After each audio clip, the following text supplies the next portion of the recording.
Hello again, it's me. It's day 6 of the 7-day mindset challenge. It's the penultimate day.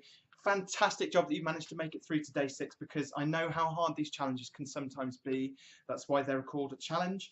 Hopefully, as we go a little bit further through this, you're able to kind of just ease your way into it. I know it's possibly the weekend now, and we're supposed to be having fun and enjoying ourselves. Instead, we're working on our businesses. That's absolutely fine, because this is something which isn't just going to help you in your business life. This is also something that's going to help you in your social life. That's why this particular mindset tool which I've created is called the social ladder. And basically, it looks a little bit like a ladder. It's got 10 steps in it. 6, 7, 8, 9, 10. And the reason why I created the social ladder was basically because I noticed that a lot of entrepreneurs, when they first start out in business, and I know that a lot of you guys, as my clients, probably don't necessarily suffer from this because we've done some work together.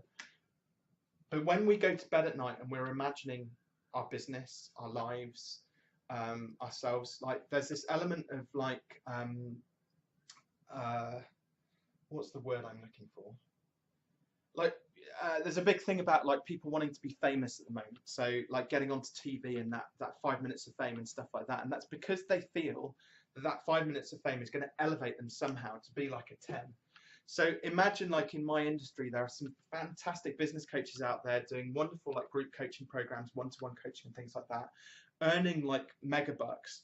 Now, I'm not necessarily driven financially. For me, it's more about how many people I help and the results which I get for those few people I do help.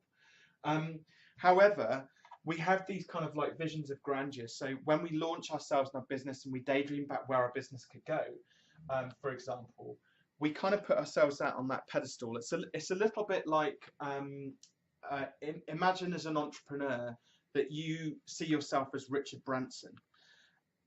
Just picture this scenario, right? You walk into a cocktail party, and Richard Branson is there having a conversation with, I don't know, Deborah Meaden. And, you know, me as a lowly entrepreneur kind of go, yeah, bounding over to, you know, I've seen them on telly. I know what they look like. They've never met me before. And they're deep in conversation, having a conversation with one another. And I'm kind of just stood there on the periphery, kind of like waiting for them to talk to me. And eventually what's going to happen is they're going to look at me and go, yeah, can we help you? And the reason for that is because basically I wouldn't, in my mind, I'm a 10, I'm an equal to them. Now, I'm not suggesting they would anyway be arrogant or, you know, they would probably, given that we're at the same cocktail party for whatever reason, they'd probably take their time to listen to me. But these guys are busy people. Whereas if, say, for example, I was Lord Sugar, and I then at the same cocktail party went up to, you know, Deborah Meaden and Mr. Branson, I'd go bounding over there and be like, hey guys, they would stop their conversation and turn around and go, hey Lord Sugar, how you doing? How's Dragon's Den doing? And all this sort of stuff. How's the, and you have this conversation going on between them, because they are both, well, 3 of them are 10s on the social ladder. Now, what you can do in this instance is this actually does work on both a personal level. So if there was a personal, like a social status clique, whatever that you're involved with that you want to elevate your through, it's like a natural hierarchy. Like in a business, you have like board level execs, management, you know, middle managers, lower etc., team leaders and stuff. So there's hierarchy all the way through everything that we do, both in business but what you can do is you can elevate your way. So we don't just go straight from like a 1, a lowly, hey, I'm an entrepreneur, straight up to a 10. What we have to do is find a way of socially engineering our marketing and raising our profile through social media and through press, PR, video, podcast interviews and books and all sorts of things like that. And we don't just go straight from a 1 to a 10. That's the key thing. And I think that's obvious. So what we might do is, if we're a 1, is go and find all the people who are 2s and hang out with them for a bit, until we reach a point whereby we feel we're on the same sort of social status as them. And then when we've reached 2dom, thank you very much, Amy Box, for that. When we've reached 2dom, we can then start hanging out with all the people who are 3s in our industry or social network or whatever it might be. Then when we've achieved freedom, we can then go and start hanging out with the fours until we achieve boredom. And so it continues, and we carry on going up there, climbing the social ladder until one day we maybe get the recognition and the accolades that we feel like we deserved way back when. Now, it goes without saying that this involves an awful lot of hard work. So when you think about the goals model, so we have the goal, the desire, the activities, this really is about having that desire. If the desire is to get to a 10 in whatever situation it might be, and we're only a 1, we've got to have a huge desire, because it's bloody hard work to get from a 1 to a 10. Like, people work 20, 30, 40 years before their social status is where they want it to get to. Some people have a bit of luck and they get there sooner. What we can do, though, is we can start to sort of engineer it. So I consider, like, moving from a 1 to a 2 is when you have is where you kind of move from push marketing to a bit of pull marketing, and word of mouth takes over. Certainly for me, that's kind of what happens. The next thing is then when you start to build assets. So we're talking about digital, physical assets, like things like books and whatnot. And we start to basically present ourselves as an authority figure. The next thing then is when you start to get to a position whereby people invite you to go and demonstrate your authority at their event. So you become a speaker.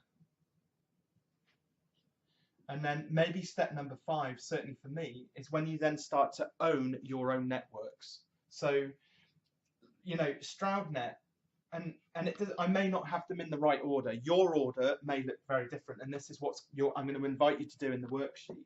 But it could be that for some people, you've got to have your own network before you become a speaker. Or maybe you've got to own your own network, then become write a book, and then become a speaker. So the order changes. But this is kind of the order that I have chosen to do it in. I think then when you start to get, so this isn't just speaking at events, it's also sort of invitations for podcasts, the radio, and things like that. Now, all that happens, like, I wouldn't say that business is easy. Like, I've had to get to a point where my business is predictable, 7-10 team goals, my affirmations and everything else. But certainly having all of these various different assets built up behind me has meant that I've managed to sort of put my business into a position whereby it ticks along quite nicely, and I get leads coming in, I have consultations booked, I'm very, very busy, and I don't necessarily have to, I don't come at life and business from a position of scarcity. I'm like, it's cool, it's all right, it'll happen. So if you can see some of the steps which you've got to create within your industry in order to elevate yourself up the social ladder, because that's the aim of this game, is to climb the social ladder. So I would say that I'm probably like a steady 5, I reckon, 4/5. I don't really actually want to be any more than maybe a 7 or 8. Like, the people in my industry, the Grant Cardones of this world, the Gary Vaynerchuks, like the media giants, like worldwide media moguls, I don't want that. I would love my business to be further along than it is, don't get me wrong, but I don't need worldwide accolades and recognition in order to feel like I've achieved my goals within my life. Hey, I'd love to still get to like a 7 or 8, so that I'm thought of as that entrepreneur, that go-to business guy, the guy who can solve any business problems. That's where I would love to be.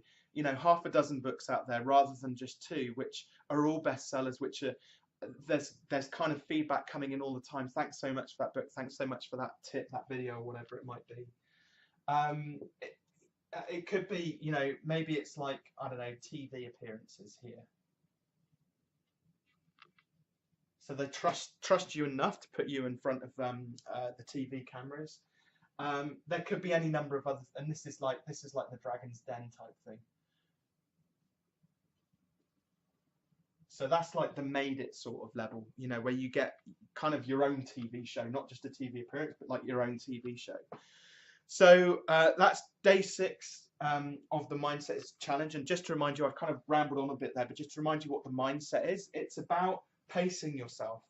So this isn't about getting results like straight away. Like, Just because we build these things, the results don't come, but this gives us a better chance of doing it. So look at kind of what assets you've already built and what other people are doing in your industry, where maybe you stand at the moment on this social ladder, where you want to be on the social ladder. Do you want to get to a 10? Like maybe not. And I want you to think about on the worksheet, like what each of one of these steps on the social ladder means to you, your business, your industry. And it's the penultimate day, so we've got one more day left of the 7-day challenge, and then we're done. Tomorrow's a fun day. We'll close it down, and then we'll crack on with the webinar Q&A.